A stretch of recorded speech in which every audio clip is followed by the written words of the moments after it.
नमस्कार दोस्तों, डेट है आज की 25 अक्टूबर 2021 और स्वागत है आपका एटोरियल डिस्कशन में। आज 3 इश्यूज हम डिस्कस करेंगे। यहाँ पर 4 हैं लेकिन 2 आर्टिकल सेम हैं। जैसे ये भी क्लाइमेट चेंज से संबंधित है, ये भी नीचे वाला भी, पहले दूसरे आर्टिकल्स क्लाइमेट चेंज से संबंधित हैं, तो दोनों को कंबाइन करके डिस्कस करेंगे। इससे नीचे वाला आर्टिकल ये इंडिया सेंट्रल एशियन रिलेशनशिप के बारे में है और सबसे नीचे वाला आर्टिकल ये हिंदू का नहीं है, लाइव मिंट का है, तो ये भी इंपॉर्टेंट है, इसे भी हम लाइव मिंट से डिस्कस करेंगे। क्वेश्चन आज का ये है, discuss the importance and significance of central Asia for India. Central Asia की इंडिया के लिए क्या सिग्निफिकेंस और इंपॉर्टेंस है उसे आपको डिस्कस करना है और ये भी कमेंट करना है कि इंडिया की जो कनेक्ट सेंट्रल एशिया पॉलिसी है 2012 में आई थी, क्या ये अपने ऑब्जेक्टिव को अचीव कर पाई है या फिर नहीं, इस पर आपको कमेंट करना है। आज का कोट है, poverty is parent of revolution and crime. बताइए किसका कोट है ये? गरीबी जो है वो एक प्रकार से पेरेंट है, मदर है, फादर है रेवोल्यूशन और क्राइम का। जहां पर गरीबी है वहां पर आपको रेवोल्यूशन और क्राइम देखने को मिलेगा। ये कोट है देखो एरिस्टोटल का, याद रखिएगा। गरीबी के बारे में जब आपको लिखना हो तो ये चीज आप लिख सकते हो। इससे पहले कि हम डिस्कशन स्टार्ट करें, एक छोटी सी चीज देखो, हर साल एथिक्स में, ऐसे में या फिर जीएस में डायरेक्टली इनडायरेक्टली इस प्रकार का क्वेश्चन आ ही जाता है। एजुकेशन का क्या रोल है वैल्यूज इनकलकेट करने में? पता तो हम सबको ही है कि बहुत बड़ा रोल है एजुकेशन का। ब्रीफ में आपको थोड़ा सा बता देता हूं ताकि आंसर्स में आप लिख सको। देखो, एजुकेशन जो है वो एक प्रकार से हमारी सोल की आर्किटेक्चर है। नेल्सन मंडेला ने एक बार बोला था कि एजुकेशन जो है वो सबसे बड़ा वेपन है वर्ल्ड को चेंज करने का। जब देखो बच्चे का जन्म होता है तो वो बिल्कुल खाली होता है, टेबुलर रासा, कुछ नहीं छपा हुआ होता है। तो बच्चा आगे जाके क्या बनेगा, कैसे बिहेव करेगा, कैसा उसका नेचर होगा, बहुत कुछ डिपेंड करता है कि उसको कैसी एजुकेशन मिली है। जैसे जैसे एजुकेशन मिलती है उसका माइंड जो है उस पर प्रिंटिंग होती जाती है और उसी से उस बच्चे का नेचर, कैरेक्टर, वो सब चीज़ें डेवलप होती हैं। इसीलिए समाज में एजुकेशन को इतनी ज़्यादा प्रायोरिटी दी जाती है, क्योंकि देखो समाज बरसों से जिन वैल्यूज़ को मतलब इंपॉर्टेंस देता आया है वो वैल्यूज बच्चों में देने के लिए एजुकेशन बहुत ज़्यादा इंपॉर्टेंट है। स्कूल में जब बच्चा जाता है, मतलब सबसे पहली टीचर जो है वो मदर ही होती है डेफिनेटली। लेकिन स्कूल के यहाँ पे हम बात करें, ऐसा क्वेश्चन अगर आ जाए कि role of schools in inculcating the education या फिर इन इनकलकेटिंग द वैल्यूज, ऐसा कुछ क्वेश्चन आ जाता है। स्कूल में बच्चा अपने साथी बच्चों को देखकर बहुत कुछ सीखता है, कोऑपरेशन की वैल्यू सीखता है, punctuality, commitment, sincerity, sharing, caring, fairness, helping, independence, responsibility, humility, pride, जितनी वैल्यूज आप लिख सकते हो। Even social justice, gender equality, respect for elders, truthfulness, tolerance, peace, ये सब वैल्यूज जो है बच्चा स्कूल में जाके सीखता है। और आज के समय में देखो जो स्कूल का करिकुलम होता है ना, उसको उसी प्रकार से डेवलप किया गया है कि पढ़ते पढ़ते भी आपके अंदर जो वैल्यूज हैं वो आए। हमारे अंदर देख लो, एथिक्स पढ़ते पढ़ते कितनी वैल्यूज आ जाती हैं। तो ऐसे मतलब कुछ वैल्यूज का जिक्र आप जरूर करिएगा जब आप इस प्रकार के क्वेश्चन का आंसर करो। अब चलिए डिस्कशन स्टार्ट करते हैं। First important article climate change से संबंधित है। आप जीएस पेपर 3 के इस टॉपिक से आर्टिकल को रिलेट कर सकते हो। क्या कंटेस्ट है? देखो, 31 अक्टूबर से 26 UN climate change conference of parties की मीटिंग स्टार्ट होगी। किस बात पर चर्चा होगी इस मीटिंग में? थोड़ा पीछे जाते हैं। देखो, 2015 में Paris climate change agreement sign हुआ था और इस एग्रीमेंट में विभिन्न देशों ने अपनी अपनी तरफ से कमिटमेंट की थी कि हम कितना एमिशंस कम करेंगे। जैसे देखो, इंडिया ने कमिटमेंट की थी कि 2030 आते आते इंडिया 2005 में जो एमिशन का लेवल था उसे 33 से 35% तक कम करेगा। ये जो विभिन्न देशों ने कमिटमेंट्स की थी ना, इन्हें कहा जाता है नेशनली डिटरमाइंड कंट्रीब्यूशंस, यानी विभिन्न देशों ने अपनी अपनी तरफ से कमिटमेंट की थी। अब देखो, कुछ देशों ने तो अच्छा काम किया है अपनी इस कमिटमेंट्स को फुलफिल करने के लिए, बट देखो बावजूद इसके जो टारगेट रखा गया है कि अर्थ के एवरेज टेम्परेचर को 1.5 डिग्री सेल्सियस से ज़्यादा बढ़ने से रोकना है, ये टारगेट अचीव नहीं हो सकता फिलहाल की विभिन्न देशों की कमिटमेंट्स के हिसाब से। तो ये जो मीटिंग ऑर्गेनाइज होगी ना 26th कॉन्फ्रेंस ऑफ पार्टीज की, इस मीटिंग में विभिन्न देशों से उम्मीद ये की जाती है कि वो और ज़्यादा स्ट्रॉन्ग कमिटमेंट करें कि हम और ज़्यादा एमिशंस को कम करेंगे, तब जाके इस टारगेट को अचीव किया जा सकता है कि अर्थ के एवरेज टेम्परेचर को 1.5 डिग्री सेल्सियस से ज़्यादा बढ़ने से रोका जाए। कुछ दिनों पहले 6th असेसमेंट रिपोर्ट भी आई आईपीसीसी की, यानी inter governmental panel on climate change की।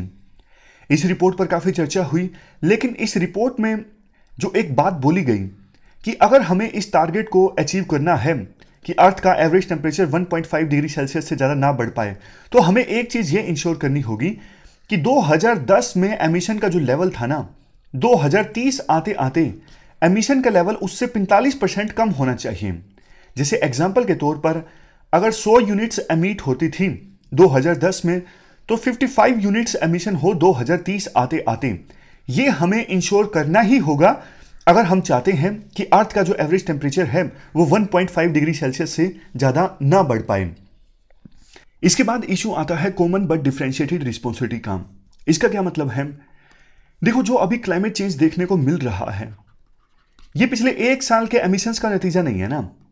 जब से एमिशन चला आ रहा है, सबको आप मिलाओगे तब जाके ये क्लाइमेट चेंज जो अभी हो रहा है वो हो रहा है। तो जितना अभी तक टोटल एमिशन हुआ है पिछले 200-250 सालों में, उसमें देखो 75% तो डेवलप कंट्रीज ने कंट्रीब्यूट किया है। यूएस, यूके, जो ये डेवलप्ड यूरोपियन कंट्रीज हैं, इन्होंने। इंडिया जैसे देश तो बेचारे अभी भी डेवलप हो रहे हैं, वो डेवलपिंग हैं, अभी भी पूरी तरह से डेवलप वो नहीं हुए हैं। तो उन देशों की, जो ये डेवलप कंट्रीज हैं, यूएसए जैसे देश, इनकी रिस्पॉन्सिबिलिटी तो ज़्यादा बनती है ना, क्योंकि इन्होंने ही, बिल्कुल क्रूड लैंग्वेज में बात करें तो इन्होंने ही ज़्यादा गंद फैलाया है। लेकिन बोला यह जा रहा है कि सबको इक्वल ट्रीटमेंट मिलेगी, यानी सबको उतना ही एमिशन कम करना पड़ेगा। ये तो गलत बात है ना। हमने एमिशन कंट्रीब्यूट ही कम किया है, तो फिर हम उतना कम क्यों करें आपके समान। इसके बाद राइटर बोलते हैं, देखो 2030 के टारगेट से ध्यान भटकाने के लिए, 2030 का टारगेट क्या है याद कीजिए। आईपीसीसी ने अपनी जो 6th रिपोर्ट में बोला था, अगर अर्थ के एवरेज टेम्परेचर को 1.5 डिग्री सेल्सियस से ज्यादा बढ़ने से रोकना है, तो 2010 में जितना एमिशन का लेवल था ना, उससे 45% कम करना है 2030 आते आते। तो इस इशू से ध्यान भटकाने के लिए अभी एक नया प्रपोजल दिया गया है, नेट जीरो 2050। नेट जीरो 2050 का मतलब ये है 2050 आते आते विभिन्न देश ये टारगेट अचीव करेंगे कि जितना वो कार्बन एमिट कर रहे हैं उतना ही एब्जॉर्ब होगा, यानी नेट जो कार्बन का एमिशन होगा वो जीरो होगा। ऐसा नहीं कि कार्बन एमिट नहीं होगा, एमिट तो होगा, जितना कार्बन एमिट होगा उतना ही एब्जॉर्ब हो जाएगा। तो ये जो इशू है, ये देखो, ये लॉन्ग टर्म का है, पहले आप 2030 के इशू पर तो ध्यान दो, ऐसा राइटर बोलते हैं।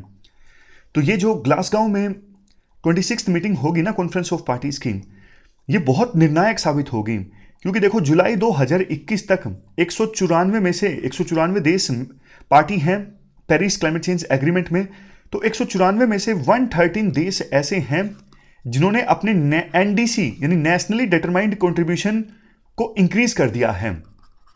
क्या था वो? जैसे इंडिया ने बोला था कि 2030 आते आते हम 2005 में जितना एमिशन था उससे 33 से 35% कम करेंगे। तो ये जो एनडीसी वाला कमिटमेंट है ना, इसे विभिन्न देशों ने इंक्रीज कर दिया है। लेकिन देखो, इसे इंक्रीज करने का फायदा क्या हो अगर आउटकम ना निकले। अगर देखो अभी के हिसाब से एमिशन होता रहा ना, तो 2030 आते आते जो एमिशन का लेवल होगा वो 2010 से 16.3% ज्यादा होगा। बल्कि सोच के देखिए, ये थोड़ा बहुत अगर कोई देश ज्यादा कमिट कर भी देता है तो उसका क्या रिजल्ट निकलेगा। 2030 वाला जो टारगेट है इसे अचीव करना जरूरी है।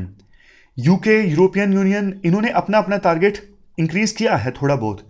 ये बोलते हैं कि 2030 में हमारा जो एमिशन का लेवल है, यूके बोलता है उसका 68% कम करेंगे जो 1990 में था।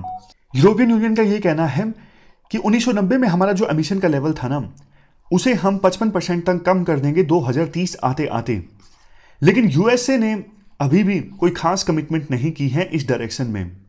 पहले तो ट्रंप राष्ट्रपति थे तो USA Paris climate change agreement में बाहर ही आ गया था, लेकिन बाइडेन के राष्ट्रपति बनने के बाद यूएसए ने यह बोला है 2030 आते आते हम हमारे एमिशन को 2005 में जितना एमिशन था ना उससे 50 से लेकर 52% तक कम कर देंगे। ये देखो बहुत ज़्यादा कम है, क्योंकि ध्यान दीजिएगा जो यूके, यूरोपियन यूनियन, वो तो 1990 में जो एमिशन था ना उसका 68% कम कर रहे हैं, 55% कम कर रहे हैं। लेकिन यूएसए 2005 में जो एमिशन था उसका सिर्फ 50 से 52% कम कर रहा है। तो कंपैरिजन में यूएसए बहुत कम कर रहा है अपना एमिशन कम। इसके अलावा और कौन कौन से देश क्लाइमेट चेंज के प्रति ज़्यादा सीरियस नहीं हैं? रशिया, ब्राज़ील में तो देखो अमेजोन फॉरेस्ट को काफ़ी तेज़ी से ख़त्म किया जा रहा है डेवलपमेंट एक्टिविटीज़ के लिए। चाइना बोलता है 2060 में हम नेट जीरो टारगेट को अचीव कर लेंगे, लेकिन उससे पहले फिलहाल देखो चाइना अंधाधुंध पावर जनरेशन कैपेसिटी डिप्लॉय कर रहा है।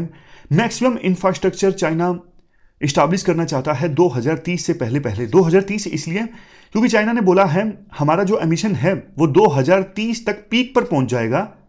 पीक जो होगी चाइना के एमिशंस की वो 2030 होगी, 2030 के बाद कम होना स्टार्ट हो जाएगा, ऐसा चाइना बोलता है। इसके बाद इंडिया की बात करते हैं। देखो वैसे तो वर्ल्ड में टोटल जितना एमिशन होता है ना उसमें फिलहाल इंडिया 7% कंट्रीब्यूट करता है, लेकिन इंडिया में पॉपुलेशन भी तो काफ़ी ज़्यादा है ना, तो इंडिया में पर कैपिटा जो एमिशन है वो काफ़ी कम है। वर्ल्ड के एवरेज अगर पर कैपिटा एमिशन आप देखोगे उससे इंडिया का पर कैपिटा एमिशन काफ़ी ज़्यादा कम है, लेकिन चूंकि पॉपुलेशन इंडिया में ज़्यादा है इसलिए इंडिया वर्ल्ड का थर्ड लार्जेस्ट एमिटर है फिलहाल। इंडिया G20 का मेंबर है और बड़ी इकोनॉमिक और इंडस्ट्रियल पावर है। इंडिया ने अभी तक तो देखो पेरिस क्लाइमेट चेंज में अपनी जो कमिटमेंट्स इंक्रीज करने का प्रेशर है उसे रेसिस्ट किया है, यानी विभिन्न देश इंडिया को बोल रहे हैं कि 2015 में आपने जो वादा किया था कि हम इतना एमिशन कम करेंगे उस वादे को आप और ज़्यादा मजबूत बनाइए, यानी और ज़्यादा कमिटमेंट कीजिए। तो इंडिया के पास एक ऑप्शन देखो ये है, अभी इंडिया का जो टारगेट है ना कि 2030 आते आते 2005 में जितना एमिशन था उससे हम 33 से 35% एमिशन कम करेंगे। इसे इंक्रीज करके इंडिया 38 to 40% कर सकता है। वैसे भी इंडिया हर साल 2% एमिशन तो कम कर ही रहा है, तो 2030 आते आते इंडिया 2005 के लेवल में जितना एमिशन था ना उससे 38 to 40% तो कम कर ही देगा। और जो ये नेट जीरो का शोर है ना कि हाँ कौन से साल में कौन सा देश नेट जीरो टारगेट को अचीव करेगा, जैसे यूएसए ने बोला है 2050, चाइना ने बोल दिया 2060, तो इंडिया भी 2070 बोल सकता है। क्यों? क्योंकि देखो यूएस, चाइना इन देशों की रिस्पॉन्सिबिलिटी थोड़ी तो ज़्यादा बनती है क्योंकि ये एमिशन ज़्यादा कर रहे हैं। और बात रही इंडिया के उस टारगेट की कि 2030 में हम 2030 आते आते इंडिया में 450 गीगावाट रिन्यूएबल एनर्जी जो है वो प्रोड्यूस होगी। इसके लिए हमें देखो अभी बहुत कुछ करना पड़ेगा, अगर इसी गति से चलते रहे तो हम इस टारगेट को तो अचीव नहीं कर सकेंगे। तो ये हमने पूरा आर्टिकल डिस्कस किया क्लाइमेट चेंज से संबंधित। चलते हैं आगे। इसके बाद नेक्स्ट आर्टिकल इंडिया और सेंट्रल एशिया रिलेशंस से संबंधित है। आप जीएस पेपर 2 के इस टॉपिक से आर्टिकल को रिलेट कर सकते हो। क्या कंटेस्ट है? इस महीने की शुरुआत में भारत के विदेश मंत्री S Jaishankar central Asian countries की यात्रा पर गए थे। देखो जहां एक तरफ अफगानिस्तान में तालिबान के आने के बाद इंडिया चिंतित है, उसी प्रकार से ये सेंट्रल एशियन कंट्रीज भी चिंतित हैं, क्योंकि इन देशों को भी अफगानिस्तान की धरती से ओरिजिनेट हुआ जो आतंकवाद है वो बुरी तरह से प्रभावित कर सकता है। तो एक प्रकार से अभी इंडिया और ये central Asian countries same situation में हैं। तो जब हमारे विदेश मंत्री किर्गिस्तान की यात्रा पर गए तो उन्होंने $200 मिलियन की लाइन ऑफ क्रेडिट एक्सटेंड की किर्गिस्तान को। इसके साथ साथ एक MOU भी साइन हुआ high impact community development projects को लेके।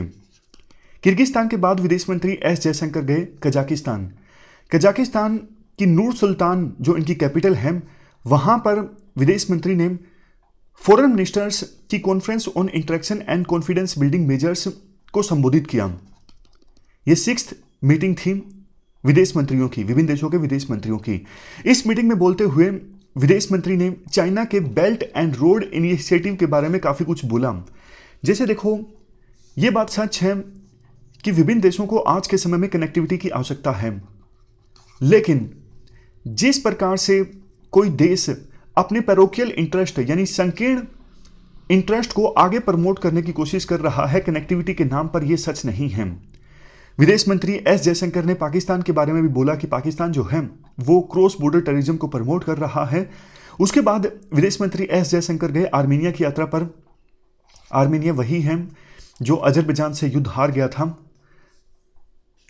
आर्मीनिया में एस जयशंकर ने आर्मीनिया के जो विदेश मंत्री हैं उनसे मुलाकात की। और इस बात पर दोनों विदेश मंत्री सहमत हुए कि इंडिया और आर्मेनिया के बीच ट्रेड एंड जो कल्चरल एक्सचेंजेस हैं उन्हें इंक्रीज किया जाएगा। यानी जैसे इंडिया का कोई कल्चरल डेलीगेशन है वो आर्मेनिया की यात्रा पर आएगा, आर्मेनिया का कल्चरल डेलीगेशन इंडिया की यात्रा पर आएगा। वैसे देखो आर्टिकल में ऐसा कुछ बोला नहीं गया है, लेकिन सीधा सीधा आप अंदाजा लगा सकते हो। अजरबैजान जो युद्ध जीता था वो देखो टर्की द्वारा सपोर्टेड था, और वो सारे देश जो टर्की के दुश्मन हैं जैसे साइप्रस है, ग्रीस है, उनके साथ इंडिया दोस्ती इंक्रीज कर रहा है, क्योंकि टर्की पूरी तरह से पाकिस्तान के प्रति समर्पित है। इस मौके पर विदेश मंत्री एस जयशंकर ने यह भी बोला, नागोर्नो काराबख जो कन्फ्लिक्ट है अजरबैजान और आर्मेनिया के बीच, इसका समाधान शांतिपूर्वक ढंग से निकलना चाहिए। Organisation for security and cooperation in Europe group के तहत, यह ग्रुप काफी पुराना है, 1975 में इस्टेब्लिश हुआ था और 57 के आसपास कंट्रीज मेंबर हैं इस ग्रुप के।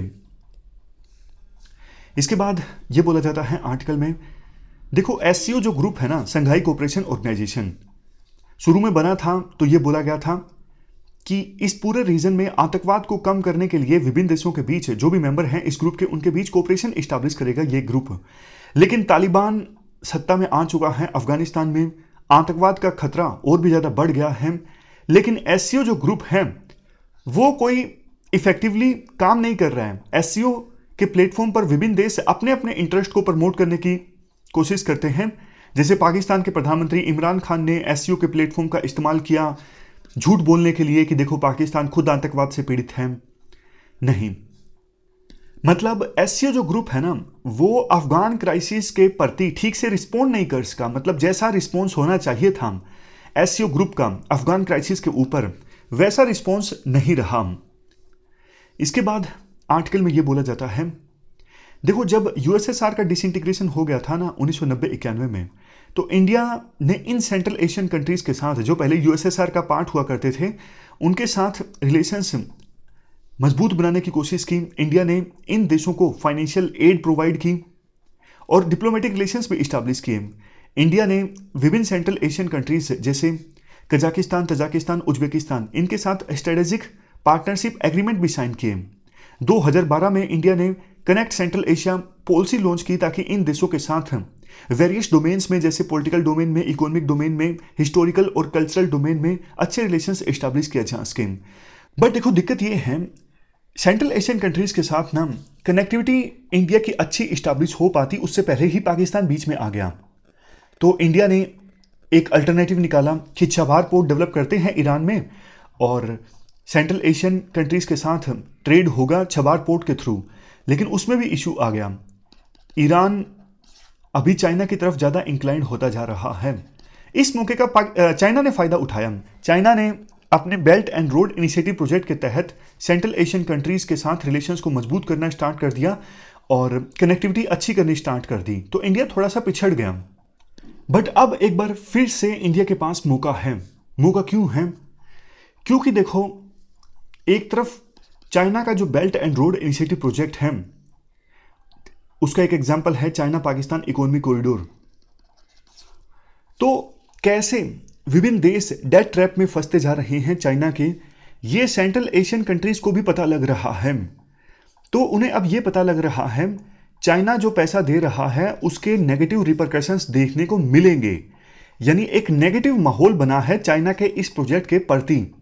इसलिए सेंट्रल एशियन कंट्रीज चाइना के ऊपर डिपेंडेंट नहीं होना चाहते, वो अपना जो एक्सपोर्ट या फिर दूसरा ट्रेड है उसे भी डाइवर्सिफाई करना चाहते हैं। देखो कोविड-19 के दौरान जो कुछ हुआ, चाइना ने सप्लाई चेन्स को लेकर विभिन्न देशों को ब्लैकमेल किया, मतलब कि हम आपको माल तभी भेजेंगे जब आप हमारी ये बात मानोगे, ऐसी ऐसी चीजें चाइना ने की हैं। तो अभी की सिचुएशन में विभिन्न देश चाइना के ऊपर अपनी जो निर्भरता है, डिपेंडेंसी है, उसे कम करना चाहते हैं, चाहे वो किसी भी चीज को लेके हो। इसके अलावा देखो चूंकि चाइना जिंगजियांग रीजन में मुस्लिम्स के अगेंस्ट अत्याचार कर रहा है, तो सेंट्रल एशियन कंट्रीज में तो बहुत सारे मुस्लिम्स रहते हैं, ये चीज भी चाइना के अगेंस्ट माहौल क्रिएट करती है। अगला पॉइंट ये है, अफगानिस्तान के इशू पर सेंट्रल एशियन कंट्रीज इंडिया के साथ ज़्यादा इंटरेस्ट शेयर करते हैं बजाय के चाइना के। चाइना तो देखो सीधा सीधा पतली गली से निकल जाता है बोल के तालिबान को कि आप जो जिंगजियांग रीजन में इंसर्जेंट्स हैं उनके साथ कुछ मत कीजिएगा, बाकी हमारी पूरी सपोर्ट आपके साथ है। लेकिन इंडिया और सेंट्रल एशियन कंट्रीज, जैसा हमने डिस्कस किया, वो सेम बोट में हैं। तो अभी इसीलिए विदेश मंत्री एस जयशंकर सेंट्रल एशिया की यात्रा पर गए थे और आने वाले दिनों में और ज़्यादा कोऑपरेशन देखने को मिलेगा सेंट्रल एशियन कंट्रीज और इंडिया के बीच। यहाँ पर देखो, सेंट्रल एशियन जो कंट्रीज़ हैं वो भी इंडिया की अहमियत समझते हैं। इसी वजह से जो अस्काबाट एग्रीमेंट है, इसमें देखो विभिन्न देश शामिल हैं और ये एक मल्टी मोडल कनेक्टिविटी एग्रीमेंट है। तो इसमें इंडिया को भी शामिल किया गया है, इंडिया की अहमियत के चलते सेंट्रल एशियन कंट्रीज़ के लिए। तो ये हमने पूरा आर्टिकल डिस्कस किया इंडिया सेंट्रल एशियन रिलेशंस के बारे में, सेंट्रल एशियन कंट्रीज़ के साथ रिलेशंस के बारे में। अब चलते हैं आगे। इसके बाद नेक्स्ट आर्टिकल लाइव मिनट का है, चाइना की हाइपरसोनिक मिसाइल से संबंधित। आप जीएस पेपर सेकंड के इस टॉपिक से आर्टिकल को रिलेट कर सकते हो। क्या कंटेस्ट है? हाल ही में चाइना ने देखो अपनी हाइपरसोनिक मिसाइल का टेस्ट किया। हाइपरसोनिक मिसाइल जो साउंड की स्पीड से 5 गुना ज़रा तेज़ी से चल सकती है, चाइना ने जो ये टेस्ट किया, इसमें मिसाइल ने पूरे ग्लोब का चक्कर लगाया अपने टारगेट को हिट करने से पहले। लेकिन मिसाइल ने टारगेट को एग्जैक्टली हिट नहीं किया, 24 मील दूर हिट किया। 24 मील मतलब 36 किलोमीटर से ज़्यादा टारगेट जो है मिसाइल मिस कर गई। राइटर कहते हैं देखो, जब चाइना ने अपनी इस हाइपरसोनिक मिसाइल का एक्सपेरिमेंट किया ना, तो यूएस के न्यूज़पेपर्स में चाइना के इस एक्सपेरिमेंट को काफ़ी तवज्जो मिली। ऐसी खबरें भी आई कि चाइनीज़ एजेंसीज जो हैं वो शॉक्ड हैं कि मतलब चाइना ने ये एक्सपेरिमेंट कैसे कर लिया। राइटर कहते हैं देखो, ये कुछ नहीं है, मतलब सिर्फ एक्टिंग है यूएस की। एक्टिंग कैसे है? काफ़ी समय से ना चाइना के साइंटिस्ट हाइपरसोनिक मिसाइल्स की डेवलपमेंट से संबंधित आर्टिकल्स पब्लिश कर रहे थे। तो पता था कि चाइना ये जो मिसाइल है वो डेवलप करने वाला है, उनके पास टेक्नोलॉजी जो है वो आ गई है। ऐसा नहीं हो सकता यूएसए अवेयर नहीं था कि हाँ चाइना चोरी छुपे ये हाइपरसोनिक मिसाइल का डेवलपमेंट कर रहा था। ऑलमोस्ट की खुली किताब की तरह था। लेकिन फिर भी यूएस में जो रिएक्शन है वो एग्जैजरेशन है। उसका रीजन भी है। रीजन क्या है? देखो, जब किसी बच्चे को अपने पेरेंट्स से कोई चीज लेनी होती है ना, तो वो बच्चा क्या बोलता है? मेरे दोस्त राहुल के पास भी वो चीज है, वो खिलौना है, वो मोबाइल है, तो आप मुझे भी दिलवा दीजिए। अपने दोस्त का एग्जाम्पल देता है। वही यूएसए में होगा। चाइना ने डेवलप कर लिया, यूएसए एक्टिंग कर रहा है। अब यूएसए भी इस टेक्नोलॉजी को या फिर इससे भी अच्छी टेक्नोलॉजी को डेवलप करेगा। इससे पहले अगर यूएसए डेवलप करता तो फिर शायद यूएसए के ऊपर विभिन्न देश सवाल उठाते। चाइना के ऊपर तो कोई सवाल उठाता ही नहीं है। चाइना का जो रवैया है वो रिस्पॉन्सिबल नहीं है। कोविड-19 के दौरान आपने देखा भी। तो चाइना के इस टेस्ट के अगेंस्ट अब यूएस की जो कांग्रेस है वो शायद और ज्यादा फंड्स एलोकेट करेगी कॉम्पिटिटिव टेक्नोलॉजी को डेवलप करने के लिए, और शायद यूएसए कर भी रहा होगा। मतलब ये तो बोलने की बात है। कई सारे यूएसए के एक्सपर्ट्स ने इसे स्पुतनिक मूवमेंट कहा। स्पुतनिक मूवमेंट तब आई थी जब कोल्ड वार चल रहा था यूएसए और यूएसएसआर के बीच में। तब सोवियत यूनियन ने 1957 में आर्टिफिशियल सैटेलाइट अर्थ के ऑर्बिट में प्लेस किया था। उसके बाद तो देखो यूएस और यूएसएसआर के बीच की जो राइवलरी है वो स्पेस में भी पहुंच गई थी। अब क्वेश्चन ये उठता है, चाइना ने जो हाइपरसोनिक मिसाइल डेवलप की है, क्या इससे मतलब बहुत फायदा होगा चाइना को? इसका आंसर है नो। देखो, वैसे ये बात तो साफ है, चाइना ने हाइपरसोनिक मिसाइल डेवलप की है, कुछ तो उन्होंने इनोवेटिव डेफिनेटली किया ही होगा। अच्छा, मतलब उन्होंने साइंस डेवलप की है जो कि उनकी एक अचीवमेंट है। बट अगर युद्ध के क्षेत्र में बात करें तो इससे चाइना को खास फायदा होगा नहीं, क्योंकि इससे पहले भी चाइना के पास में इंटरकॉन्टिनेंटल बैलिस्टिक मिसाइल्स हैं जिनकी रेंज 12,000 से लेकर 15,000 किलोमीटर के बीच में है। मतलब चाइना के पास ऑलरेडी ऐसी मिसाइल्स हैं जो यूएसए के किसी भी हिस्से में वार कर सकती हैं। तो ऐसा तो कुछ खास नहीं होगा हाइपरसोनिक मिसाइल के साथ में जो पहले इंटरकॉन्टिनेंटल बैलिस्टिक मिसाइल्स के साथ में नहीं था। लेकिन एक चीज यहां पे बताने लायक ये है जो राइटर बार बार जिस पे फोकस कर रहे हैं, न्यूक्लियर डेटरेंस। क्या इस मिसाइल को डेवलप करने के बाद यूएसए के न्यूक्लियर वेपन से चाइना बच जाएगा? नहीं बचेगा। देखो, 2002 में ना यूएसए ने डिसाइड किया था कि हम एंटी बैलिस्टिक मिसाइल ट्रीटी से बाहर आते हैं, और 2002 के बाद यूएसए ने बैलिस्टिक मिसाइल डिफेंस पर काम करना स्टार्ट कर दिया ताकि यूएसए अपने बॉर्डर पर चारों ओर ऐसी दीवार बना सके जिसे कोई भी मिसाइल ना भेद सके। ऐसी यूएसए दीवार बनाना चाहता है कि किसी भी देश से मिसाइल आ जाए, चाहे नॉर्थ कोरिया से, चाइना से, रशिया से, वो यूएसए की दीवार को पार ना कर पाए। एक तरफ देखो जहां यूएसए ऐसी दीवारों को बनाने की कोशिश कर रहा है, यानी एंटी बैलिस्टिक मिसाइल डिफेंस बनाने की कोशिश कर रहा है, दूसरी तरफ रशिया, चाइना, ये देश लगातार ऐसी मिसाइल बनाने की कोशिश कर रहे हैं जो यूएसए की दीवार को भेद सके और यूएसए को भी एक डर महसूस हो।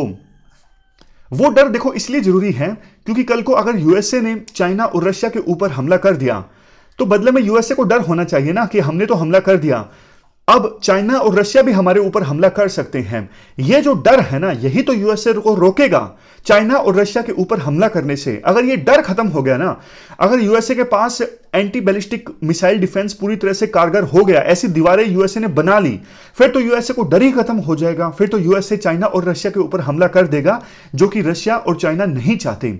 इसीलिए एक तरफ जहां यूएसए एंटी बैलिस्टिक डिफेंस पर काम कर रहा है, वहीं दूसरी तरफ रशिया, चाइना ऐसी मिसाइल्स डेवलप बनाने की लगातार कोशिश कर रहे हैं जो यूएसए की दीवारों को भेद सके। और वैसे देखो, जानबूझकर चाइना जो है वो अपनी टेक्नोलॉजिकल कैपेबिलिटी को बहुत ज्यादा बढ़ा चढ़ा के बताता है। बढ़ा चढ़ा के इसलिए बताता है ताकि एक डर का माहौल पैदा किया जा सके और यूएसए चाइना के साथ ज्यादा पंगा लेना। लेकिन देखो ये चीज बैकफायर भी करती है। बैकफायर इसलिए करती है क्योंकि इसी हफ्ते यूएस के राष्ट्रपति बाइडेन ने ताइवान को डिफेंड करने के प्रति अपनी कमिटमेंट जाहिर की। इसके साथ साथ यूएसए की कांग्रेस जो है वो और ज्यादा फंड्स एलोकेट करेगी लेटेस्ट टेक्नोलॉजी के वेपन्स डेवलप करने के लिए। तो चाइना की जो रणनीति है कि अपनी टेक्नोलॉजिकल कैपेबिलिटी को बढ़ा चढ़ा के बताया जाए, ये बैकफायर भी करती है। अब बात आती है इंडिया को क्या करना चाहिए ऐसी सिचुएशन में। देखो सबसे पहले तो इंडिया को नो फर्स्ट यूज का नारा और बुलंद करना चाहिए। अभी देखो एनपीटी ट्रीटी है, नॉन प्रोलिफरेशन ट्रीटी है, कि सिर्फ 5 देशों के पास न्यूक्लियर वेपन हो सकता है जो सिक्योरिटी काउंसिल के परमानेंट मेंबर हैं। लेकिन इंडिया ऐसी ट्रीटी को हवा दे सकता है नो फर्स्ट यूज, मतलब कोई भी देश जिसके पास न्यूक्लियर वेपन है वो पहले यूज नहीं करेगा न्यूक्लियर वेपन को। इंडिया ने तो ऑलरेडी देखो इंडिया की ऑलरेडी एक no first nuclear use policy है, चाइना की भी है। तो इंडिया इस no first use nuclear weapon के नारे को बुलंद करता है ना, तो फिर वो नॉन प्रोलिफरेशन ट्रीटी वाले जो एग्रीमेंट है ना वो इररिलेवेंट हो जाता है। और यही तो इंडिया चाहता है कि ग्लोबल कम्युनिटी जो है वो इंडिया के पास न्यूक्लियर वेपन है इस सच को अब एक्सेप्ट कर ले। ये तभी पॉसिबल होगा कि ये इररिलेवेंट हो जाए और नो फर्स्ट यूज को सभी देश अपना लें। तो इंडिया ने तो ऑलरेडी नो फर्स्ट यूज की न्यूक्लियर पॉलिसी अपना के रखी है। दूसरी चीज इंडिया ये कर सकता है स्पेस सिचुएशनल अवेयरनेस। जैसे देखो मैरीटाइम डोमेन की अवेयरनेस होती है ना, कहां पे समुद्र के नीचे रिसोर्सेज हैं, कहां पे कैसी टोपोग्राफी है समुद्र के नीचे, उसी प्रकार से स्पेस सिचुएशनल अवेयरनेस भी होती है, कहां पे कौन सा ऑब्जेक्ट मिलने की संभावना है। तो इंडिया अपनी स्पेस सिचुएशनल अवेयरनेस को इंक्रीज करे। इससे ना सिर्फ इंडिया भी लेटेस्ट टेक्नोलॉजी को डेवलप कर सकेगा, अच्छे से उसे यूज कर सकेगा, बल्कि ये जो टेक्नोलॉजी है ना स्पेस सिचुएशनल अवेयरनेस की, इसकी सहायता से अगर प्रोजेक्ट्स डेवलप किए जाते हैं तो वो बिकते भी हैं। तीसरी चीज इंडिया क्या कर सकता है, तीसरी चीज इंडिया इन्वेस्ट कर सकता है फिजिक्स में, मटेरियल में, एंटी सैटेलाइट इंजीनियरिंग में, हाइपरसोनिक सिस्टम में। बात देखो ये नहीं है कि जिस रास्ते पर चाइना और यूएस जा रहे हैं हमें भी उस रास्ते पर चलना है, लेकिन अगर की टेक्नोलॉजी एरियाज में इंडिया इन्वेस्ट करता है तो फ्यूचर में इंडिया के पास ज्यादा ऑप्शंस अवेलेबल रहेंगे अपने कार्ड्स प्ले करने के लिए। तो ये हमने पूरा आर्टिकल डिस्कस किया चाइना के हाइपरसोनिक मिसाइल के डेवलपमेंट से संबंधित। हमारी आज की इस डिस्कशन में इतना ही है। आज हमने 3 इश्यूज को डिटेल से डिस्कस किया। Thank you very much for discussion.